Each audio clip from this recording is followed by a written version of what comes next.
The zinc weighs 42 pounds when it's empty, which is the first thing Sergeant James Patterson notices as soon as the cargo bay door seals shut and the air turns thick with aviation fuel, disinfectant, and that clinical bite of formaldehyde that always follows death when the government is trying to pretend it's just logistics. Fort Bragg, North Carolina. September 1968. 5 military caskets sit in a perfect row. Aluminum shells with moisture seals, government issue, flag-draped and locked like they're carrying secrets instead of bodies. Except the fourth one from the left sits just a few inches lower than the others, and in Patterson's world, a few inches isn't a mistake. It's a message. He runs a finger along the seam, slow and deliberate, and when he pulls his hand away, it's clean.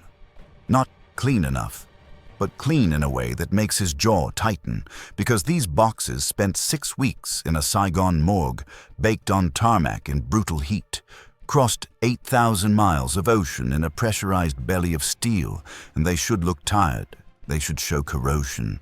They should smell like something trapped that wants out. This one smells like soap, like someone scrubbed it down recently, like someone cared. Patterson reaches for the inspection wrench and breaks the seal, and the sound isn't the deep, stubborn release of a properly vacuumed morgue preparation. It's a soft hiss that feels new, as if the casket has been opened and resealed not weeks ago, but days, maybe hours ago. Under the flag and beneath the body bag is the real payload. 40 kilos of pure Southeast Asian heroin, so clean it looks unreal, with a street value in the millions and a purity so high it humiliates every syndicate in New York that thought they owned the pipeline. The tag on the toe says the soldier's name was Carl Jenkins, 22 years old, killed in Quang Tri province, a kid who died for his country and didn't even get to rest in peace because someone decided his last trip home could carry one more load. And that's where this story stops being about one casket and turns into a question that should not be possible in America. How does a black man from North Carolina become the first criminal in history to cut around the Italian Mafia, the NYPD, and the CIA at the same time, and then build an empire so quiet that the DEA doesn't even learn his name until people start falling in Harlem with heroin so pure it shouldn't exist? Because the truth is, Frank Lucas didn't just sell drugs. He weaponized the Vietnam War, and he did it with the patience of a man who learned that power isn't who you can destroy, it's who you can make dependent on you. Harlem, 1966. Lucas wore custom silk before fashion had language for it. Suits cut sharp enough to look expensive even in the dark, tailored on 125th Street by a man with Milan in his hands. But the suit was never the point. It was camouflage, because what mattered lived where you couldn't see it. The weight of a .38 in the small of his back, police scanner frequencies memorized like scripture, and a mental map of crooked cops and dirty addresses that turned law into another product on the street. He belonged to Ellsworth Bumpy Johnson, the undisputed king of Harlem's underworld. Except Bumpy wasn't a gangster in the way people like to imagine. He was a statesman, a mediator, a stabilizer, the man who kept the Italian families from turning Harlem into a permanent battlefield, and he was untouchable, not because he was invisible, but because he was necessary. Lucas was his driver, his enforcer, his shadow, and his education came in the back seat of a midnight blue Cadillac Fleetwood with white leather and a hidden radio under the dash, where Bumpy would sit like a general, watching the street with calm eyes and teaching lessons that sounded like philosophy until you realized they were instructions. Power isn't about who you can kill, Bumpy told him one night, voice like gravel and smoke. It's about who needs you alive. And Lucas didn't argue, didn't interrupt, didn't boast. He just watched, stored every detail, and learned how a real machine works. Bumpy's intelligence network wasn't flashy.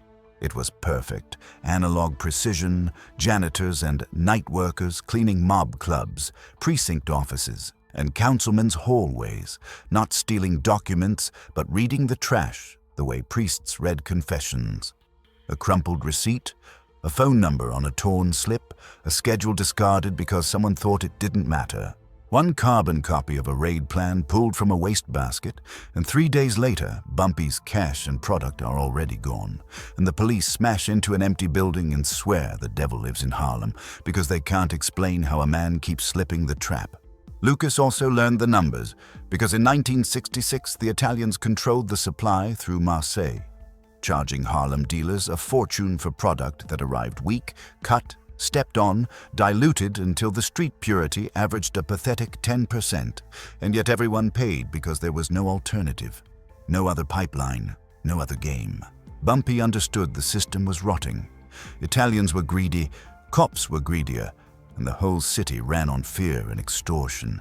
And one day, he said, someone would cut the Italians out completely, and the man with the nerve to do it would own New York. Then, on July 7th, 1968, Bumpy Johnson collapsed in Wells' restaurant and died before the ambulance arrived. And while men whispered at the funeral and lieutenants negotiated like vultures, Frank Lucas didn't negotiate at all. He counted, he watched, he disappeared. The file on Lucas before 1968 reads like a ghost story.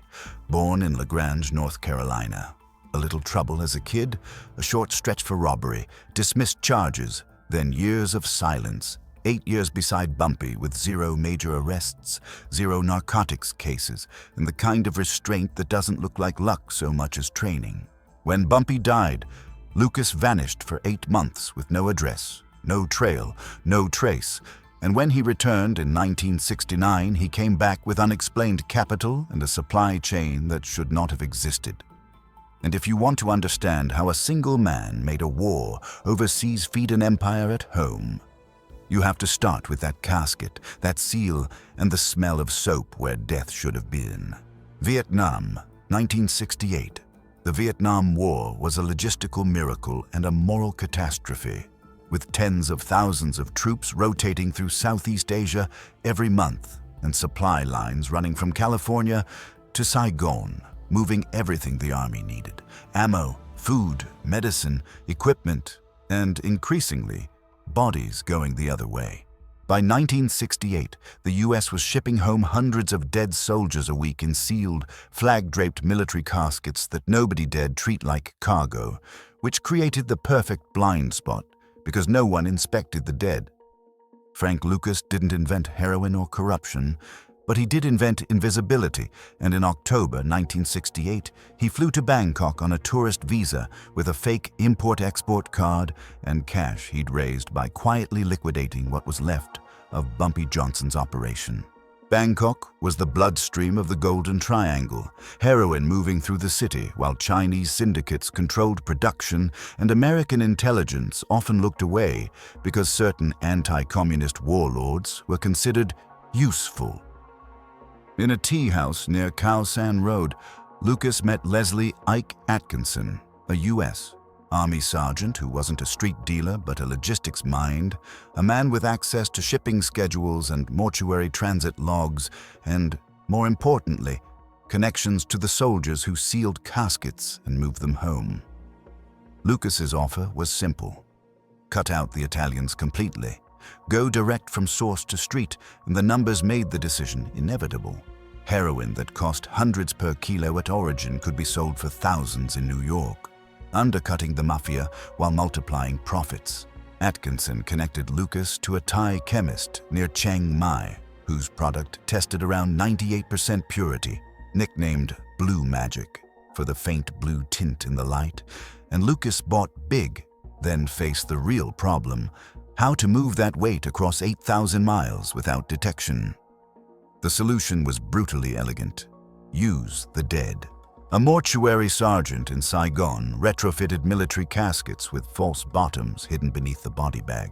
A place scanners wouldn't question and handlers wouldn't touch, and the first shipment left Vietnam in mid-November 1968, riding inside multiple caskets through Travis Air Force Base and onward to U.S. mortuaries, where brief moments of paid blindness were enough to extract the payload. From there, it moved to New York as ordinary freight under boring labels, into a Bronx warehouse held by a shell company, and when it reached Harlem in December, Lucas cut it down to street level and stamped it with a blue star, turning purity into a brand. The first run made him a fortune. He paid his key links like a businessman securing a supply chain, and by early 1969, the operation was scaling fast. More shipments, more caskets, more kilos, while the Italians watched their customers disappear and couldn't even figure out where the new heroin was coming from, only that it was cleaner, cheaper, and suddenly everywhere. Harlem, 1970. Frank Lucas walked into the Apollo Theater on a Saturday night wearing a chinchilla coat that cost $12,000. And the coat wasn't just expensive. It was loud, canary yellow, catching every spotlight, making it his first real mistake, because Bumpy Johnson had trained him to survive by staying invisible. Modest car, modest house, no flashing, no reasons for people to say your name. Lucas had followed that code for years, but money has gravity, and eventually you stop hiding it as well as you think you do. So the coat turned heads, then turned into talk, and within 72 hours, that talk reached the NYPD's Special Investigations Unit. Detective Richie Roberts was the kind of cop other cops hated. The one who returned, found money, and refused bribes, living small and staying stubborn, and he'd been tracking Harlem's heroin surge for months as overdoses climbed and purity spiked into territory that didn't make sense. The Italians weren't delivering anything like this. Some samples were coming in near 90%. So Roberts knew there had to be a new source, and a new source at that scale meant organization, money, infrastructure, which eventually meant a human being who'd slip up. Nobody could give him a name, only street myths. Superfly, the ghost, the man from nowhere. Until the chinchilla coat gave Roberts a thread to pull, because his partner photographed Lucas outside the Apollo, ran it through databases, and got a real hit. Frank Lucas, former Bumpy Johnson associate, long quiet record, address in Teaneck, New Jersey. Roberts put the house under surveillance and found the contradiction immediately, because the neighborhood was calm and ordinary, while Lucas rotated through a different luxury car almost every week. Always cash, always clean, always trying to look normal while living like a man with no limits. Financial checks made it uglier. No declared income, the home owned outright, multiple commercial properties, bank accounts kept just under the $10,000 reporting line. The classic architecture of laundering dressed up as discipline. But Roberts still needed proof, not patterns. And the opening came from inside Lucas's own family-built machine, because Frank ran distribution and money through relatives for loyalty. Yet loyalty doesn't protect you from ego. His younger brother Vernon wanted to be more than Frank's brother, so he started skimming.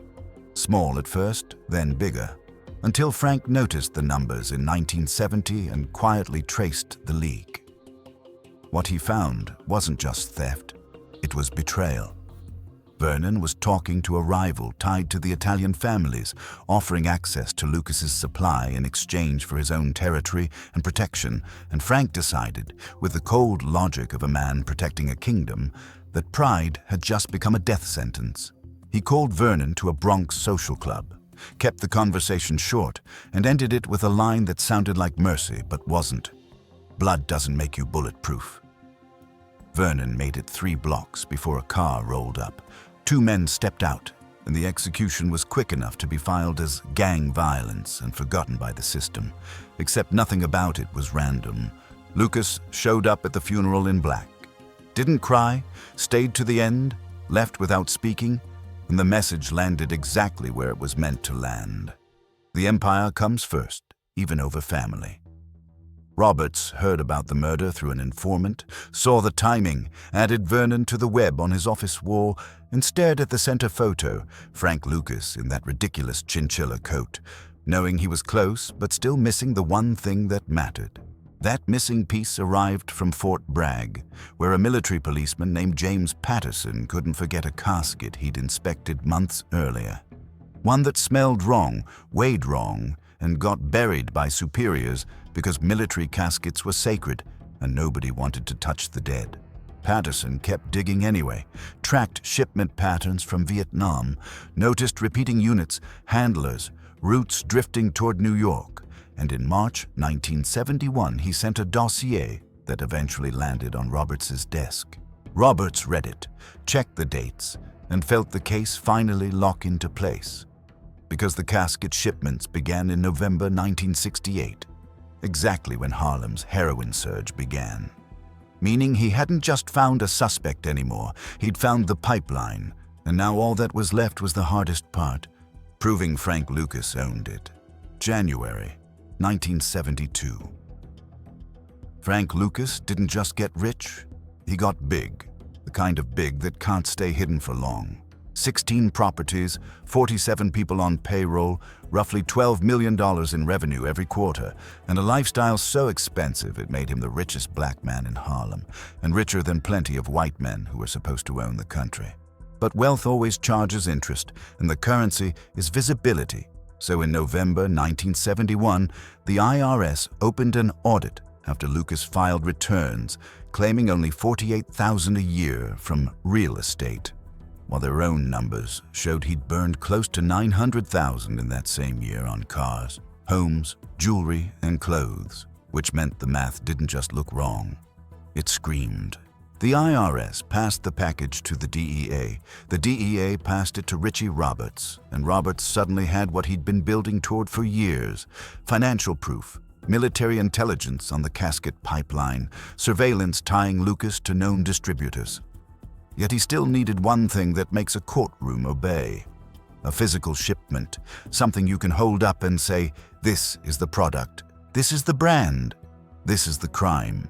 He got his shot on January 18, 1972, when an informant inside Lucas's organization, low-level distributor Raymond Mack, arrested on an unrelated charge and desperate for leniency, told Roberts a load was coming in that week, 40 kilos hidden in a furniture truck linked to a Bronx warehouse. Roberts built a raid like a final exam. A dozen DEA agents, NYPD detectives, K-9 units, a 3 a.m. hit, and 6 hours of tearing the truck apart until it looked like a bad joke, because they found nothing and the whole operation was about to die right there in the cold. Until one of the dogs alerted on a brand new washing machine still wrapped in plastic. Roberts ordered it opened, and inside were 40 1-kilo bricks of heroin, vacuum-sealed and stamped with a blue star, blue magic, so clean and perfect it felt less like contraband and more like a signature. Arrest warrants went out immediately, and Lucas was taken at his Teaneck home just after dawn, answering the door in silk pajamas with a cup of coffee, calm enough to nod like he'd been waiting for the knock and only asking for time to get dressed. The arrest hit the front page of the New York Times, and the story went national. Harlem's drug lord, the Vietnam connection, the casket pipeline. Except the case nearly collapsed before it ever reached trial, because Lucas's lawyers attacked the search, and a federal judge agreed that opening the washing machine went beyond what the search had legally covered. So the heroin evidence was suppressed, and Roberts was left with what doesn't usually win: irregular finances, suspicious patterns, and a mountain of probably. And then Lucas did the one thing nobody expected from a man who'd built his life on staying untouchable. He chose to cooperate, not out of conscience but calculation, because sitting in a federal cell facing life, he knew his empire was finished. The pipeline was exposed. The Italians wanted him dead for undercutting them. Suppliers were already cutting ties, and there was no clean way back. Lucas offered Roberts specifics in exchange for a reduced sentence: names, dates, transactions, and testimony against corrupt NYPD officers and the military personnel who made the casket operation possible. And after prosecutors verified the information, the dominoes finally fell. Dozens of people were implicated. 16 NYPD officers were indicted. Key military links like Ike Atkinson and Ronald Pierce were court-martialed and dishonorably discharged, and the pipeline was dismantled for good. In return, Lucas received 15 years with parole eligibility after 5, a deal prosecutors called historic and Lucas called what it really was: survival. He served 5 years, walked out in January 1977 with a duffel bag, a few $100s, and a reputation in pieces, because the streets don't forgive cooperation, and the man who once sold fear and purity as a brand was now branded himself as a snitch. So every attempt at a normal life, dry cleaning, insurance, moving away, moving back, collapsed under the weight of his own name. In 1984, he was arrested again, this time for selling cocaine in New Jersey, and even though it was small compared to Blue Magic, the era had changed, and the war on drugs had teeth, so he got 7 years and served them without deals. By 1991, he was 60, broke and irrelevant, living quietly in New Jersey, surviving on what the system gives men after it finishes taking. Richie Roberts, the detective who brought him down, eventually became a strange kind of friend, and when Roberts asked if Lucas regretted any of it, Lucas didn't romanticize it and didn't apologize. He framed it like a businessman who still believes the spreadsheet was the point. He saw an opportunity, he took it, he lived like a king, and the fact it didn't last was just the game catching up. Frank Lucas died on May 30th, 2019 in Cedar Grove, New Jersey, and the obituaries called him the inspiration for American Gangster, but the deeper truth is uglier and more important. Lucas proved the old mob architecture could be bypassed, weaponized military logistics into a heroin pipeline, ran his empire with corporate precision, and stayed invisible until the moment he chose to be seen. The Blue Magic era lasted 3 years, 3 months, and 16 days, and in that short window, he moved thousands of kilos, made tens of millions, and poisoned a community with a product so pure it rewrote the street. Hundreds of lives shattered by addiction, dozens arrested, an entire neighborhood paying the bill for one man's business. History remembers it as the Casket Connection, the most audacious pipeline America had ever seen, a fortune built on dead soldiers and silence. And after it was exposed, the Caskets still came home from Vietnam for years, but they stopped carrying heroin, and for the first time in a long time, the dead were finally allowed to rest.